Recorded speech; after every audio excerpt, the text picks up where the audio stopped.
ang prosecution legal spokesperson, si Attorney Benjamin Tolosa Jr. Welcome sa Bombo Radio Philippines. Tayo po ay napapakinggan at napapanood ng atin pong mga taga-subaybay. This is Bombo Dennis Hamito. Together with me, si Bombo Eberly Rico. Welcome to the program, Attorney.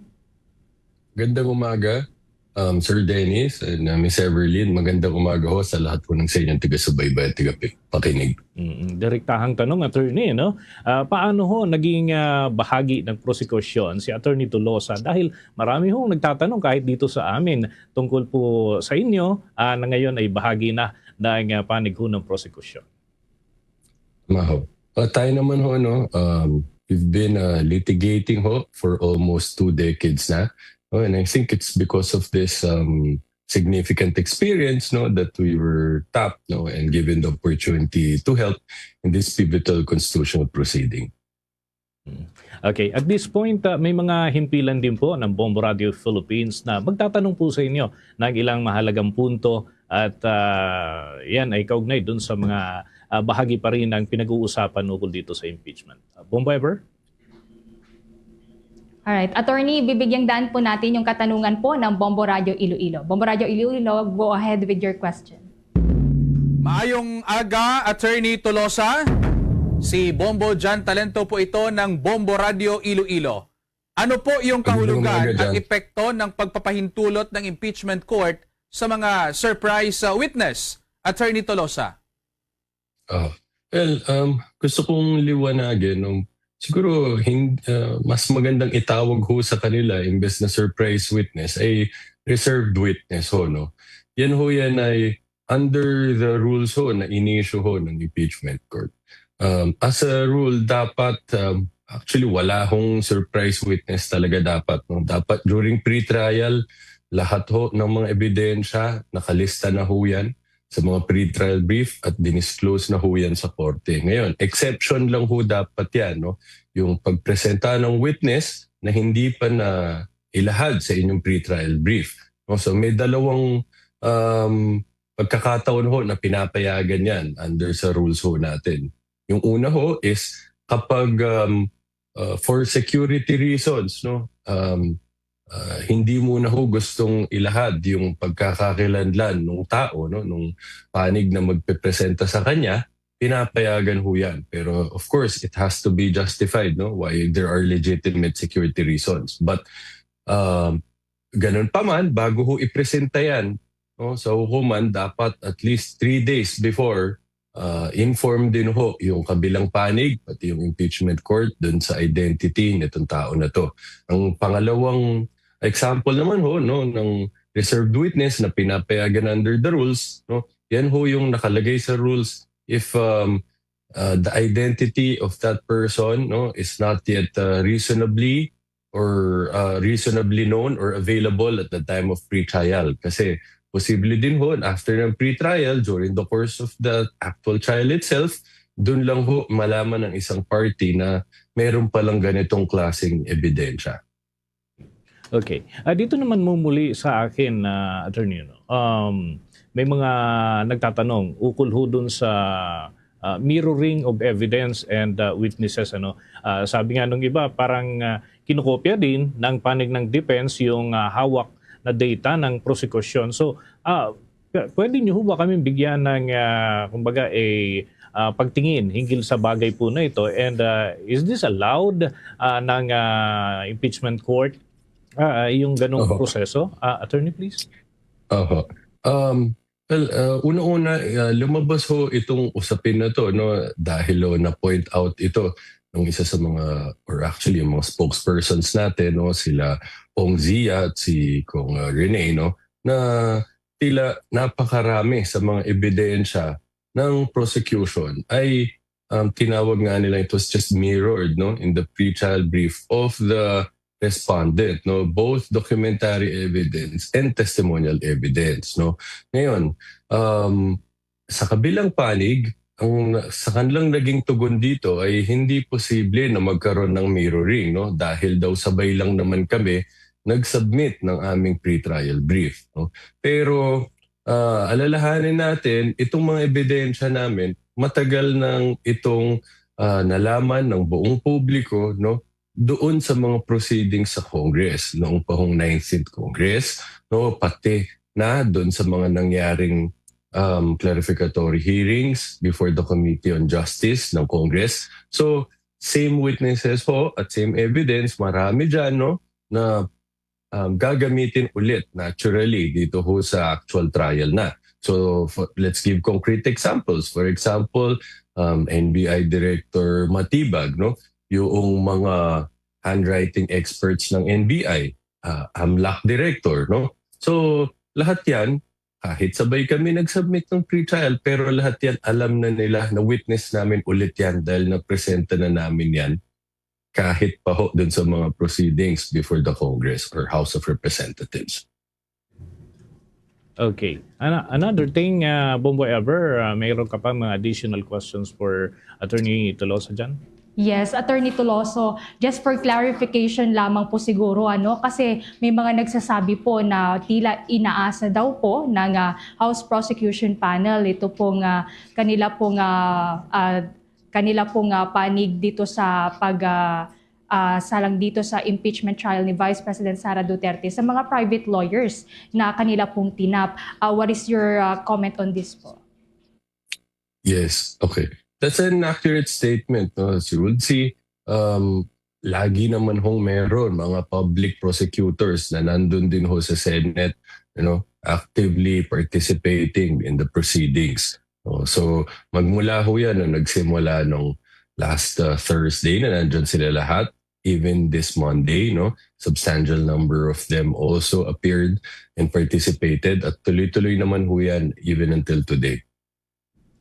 Okay, sa another question, Attorney please, mula sa aming himpilan, narito po ang katanungan mula po sa bahagi ng Davao Region, dyan sa Bombo Radio Davao. Ano raw ang ilang, may nais po silang maitanong hinggil ho dyan. Bombo Davao, kayo na yung magtanong kay Attorney Tolosa please. May buntag Attorney Benjamin Tolosa Jr., ano ang nagiging sanhi ng pagkakaantala ng marking of evidence? May pagtataya na ba kayo sa posibleng tagal ng impeachment trial? Good morning. Well, unang-una, talagang napakadaming dokumento lang na pinipresent, na minamarkahan ng magkabilang panig. Pero papasalamat kami sa Secretariat ng Impeachment Court na tinutulungan tayong lalo pa itong mapabilis para masigurado na matapos na ito sa lalong madaling panahon at hindi na maantala ang pagsimula ng unang araw ng paglilitis sa July 6. In fact, today, nag-allocate ng more manpower ang impeachment clerk para ho sa marking. So today, magbibigay ho sila ng 5 marking teams para ho dun sa mga dokumento na paukol dun sa confidential funds na article ho at 2 marking teams para naman ho dun sa unexplained wealth. So inaasahan ho namin na patuloy-tuloy ho itong proseso na to at matatapos na ho ito. Ngayon naman ho, kung gaano itatagal ng mismong impeachment proceedings including trial, ang masasabi ko ho, naghingi ho ng 60 days, or 62 days to be exact, ang prosecution para ho mailatag namin lahat ng aming ebidensya, matawag namin lahat ho ng aming mga witnesses. At sa kabilang panig naman ho sa depensa, humingi naman ho sila ng 30 days. So kung titignan ho natin yan, that will be around 3 months or a little bit more. Pero hindi naman ho yan cast in stone. Pwede pa rin ho yung ma-modify, pwede pa ho yung mas mapaiksi. Lalo na kapag pagpapayagan tayo na magpresenta ng mahigit sa isang witness sa isang araw, so pwede hong mas mapabilis. Okay, another thing, Attorney, yung tungkol ho doon sa sinasabi na mula doon sa initial schedule, mukhang lumalawig at kung hindi ho matatapos ngayong araw, ano ito next week na ang continuation or sisikapin talaga na mabuo yung marking of evidence and other information within today. Tama ho ba, Attorney, please? Sisikapin ho nating matapos yan. Pero kung hindi man ho yung matapos today, at least within the week. In fact, pinayagan ho tayo today na tuloy-tuloy ang trabaho hanggang alas 7 ng gabi.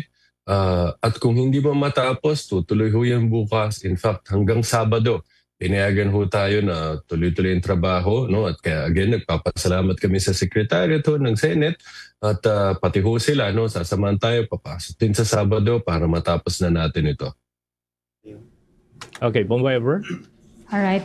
Attorney Tolosa, kuan din po natin ng katanungan po ng amin pang estasyon dyan po sa may Cagayan Valley Region. Go ahead, Bombo Radio Kawayan, with your question.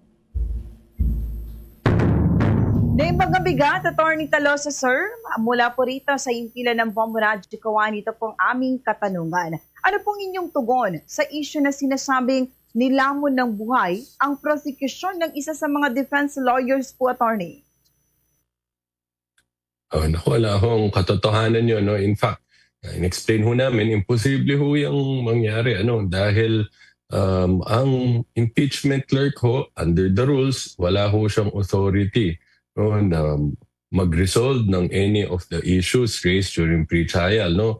Ang pwede ho lang niyang gawin ay ilista lahat ng mga argumento o motions na gustong that any of the parties would want to raise, no? Tapos ito ho lahat nito, ifo-forward ho ito sa impeachment court at ang impeachment court ko ang pwedeng mag-issue ng order resolving these matters, no? So, factually inaccurate po yan, no? In fact, ang pwede ho naming masabi objectively, no, ay nangyari ho doon sa pre-trial ang objectives ho ng prosecution, which is ang gusto namin magsimula na gumulong ang proseso at itong pre-marking matuloy na at matapos mas lalong mabilis na panahon ho. Okay, sige. Finally, attorney, kung may mga nakahanay ho na schedule after nitong marking ng mga ebidensya at iba pa sa bahagi po ng pre-trial, ano ho yung aasahan ng publiko para na rin sa kabatiran ng mga nakaabang dito ho sa usapin ng impeachment kay Vice President Sara Duterte? Are you asking ho about the schedule in the next days? Oo. So, tuloy-tuloy ho hanggang pinipilit naman namin kung matatapos today, that's better, no? Pero kung hindi man ho matapos today ang marking, tutuloy ho yan bukas, no? Hanggang Sabado ho, no? Liliwanagin lang ho namin, although mukha hong nagtatagal, no? Itong pre-marking of evidence, in the end, makakatulong ho ito sa mismong paglilitis na. Dahil imbes na ho gagawin namin to, no? While during the trial itself, mas mapapabilis na ho, no? Dahil ngayon na namin to tinatapos, no? Para hindi na kailangan niyang ulitin during trial yung mismo pagmamarka ng mga ebidensya, no? Pagsusuri isa-isa ng both parties para mag-agree kung original ba or hindi. So, para naman ho din ito sa mas ikakabilis, no, ng proseso kapag nandun na ho tayo sa mismong paglilitis. Ever? Bombo Ever? Alright. Attorney Tolosa, siguro klaruin na lamang din po namin and kunin po namin yung inyo pong side. Kung meron nagkakaroon po ba ng delaying tactics doon sa panig po ng depensa, considering po itong extension nga po ng kumbaga pre-trial ng impeachment proceedings laban po sa Vice Presidente? Ayaw ko naman hong sabihin, no, sinasadya ho nila ang pagde-delay, but pwede ho namin sabihin meron hong ginagawa sa kabilang panig na maaring mag-cause ho nitong delay na ito, which is for example ho yung insistence nila na kahit ho sa mga common exhibits o yan ho yung exhibits na pipresenta ng parehong panig, no, ang usual na patakaran ho dyan ay isang dokumento na lang, no, ang susuriin na magkabilang panig at mamarkahan since pareho namang gagamitin yan na ebidensya ng magkabilang panig. At ang nangyayari ho dito, on the insistence of the defense, ay dalawang kopya pa ho ng same document ang minamarkahan. No? So, nagkakaroon ho ng duplication of work, and because this entails hundreds of documents consisting of thousands of pages, as you could see, syempre ho, medyo nakakatagal yan. But to clarify, no, ayoko naman ho magbintang na sabihin na sinasadya nila naman delay. Kung sinasabi ko lang, itong ganitong nagiging proseso, nagkakaroon ho ng ganong effect yan. Ihabol na lamang po namin, attorney, dahil nabanggit dati, I'm talking about the previous impeachment case noong 2025, yung prepare for the bloodbath. Kayo ho, bilang tagapagsalita, legal spokesperson, do you expect bloodbath dito ho sa impeachment trial po na ito? And so far, ano ho yung magiging ganap na function po ninyo maliban sa pagiging tagapagsalita during the impeachment trial, attorney? Well, ang in-expect ko namin dito is so far as we're concerned, sisiguraduhin ho namin na makakapag-presenta ho kami ng matibay na ebidensya. We anticipate that the other party will vigorously try to object to this, raise procedural issues and technicalities. But at the end of the day, sikapin ho namin na makapagpresenta na malakas na ebidensya para kapag natapos na itong paglilitis na to, ang mga ating ginagalang na senator judges ay makakapag-reach ho sila ng decision nila based sa napakaliwanag na ebidensya na maprepresenta namin. Sa role ko, I will have the dual roles. I will continue to act as a spokesperson at the same time actively participate in the trial as well. Sabi ho dito, may nag-comment dito, attorney.